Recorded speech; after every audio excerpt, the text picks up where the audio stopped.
Surviving the summer sun, tips to prevent heat-related injuries for seniors outdoors. Hello there, fellow yackers, welcome back to Over the Hill Yackers. It's another beautiful day, and we're back again to help you get the most out of your outdoor activities. As always, I am your guide, your adventurer in arms, as we navigate through the best tips for seniors, just like you and me, who love being outdoors. Today's topic is an essential one. We're talking about heat and how to prevent heat-related injuries. Because while a sunny day might be inviting, it can also pose some risks if we don't prepare properly. But before we dive in, here's an important disclaimer. Remember folks, the advice I am sharing is based on general recommendations. Your specific needs might vary due to your personal health situation, medications, and overall fitness level. Always consult with your healthcare professional before making changes to your routine or trying new activities.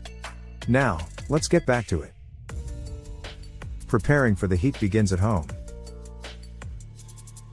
Hydration is key. Drink plenty of water before you even leave your house.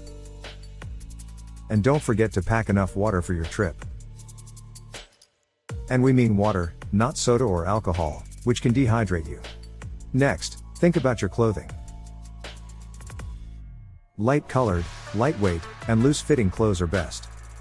And don't forget a wide-brimmed hat to protect your face and neck. Sunscreen is a must too, regardless of the temperature. Apply a broad-spectrum sunscreen with an SPF of 30 or higher. Now, let's talk about scheduling. If possible, plan your activities during the cooler parts of the day, early morning or late afternoon. Avoid the peak heat hours between 10 a.m. and 4 p.m. And remember, take frequent breaks in shaded areas, giving your body time to cool down. Keep an eye on the symptoms of heat exhaustion, such as heavy sweating, weakness, cold, pale and clammy skin, a fast or weak pulse, and fainting.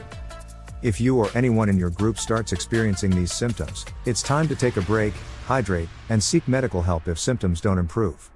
Remember, the best outdoor experience is a safe one. Take these precautions and you'll be able to enjoy the great outdoors even on the hottest days. So that's it for today. Stay safe, keep hydrated, and don't forget to share your adventures with us here on Over the Hill Yackers. And if you haven't already, do hit that subscribe button to join our community of like-minded seniors.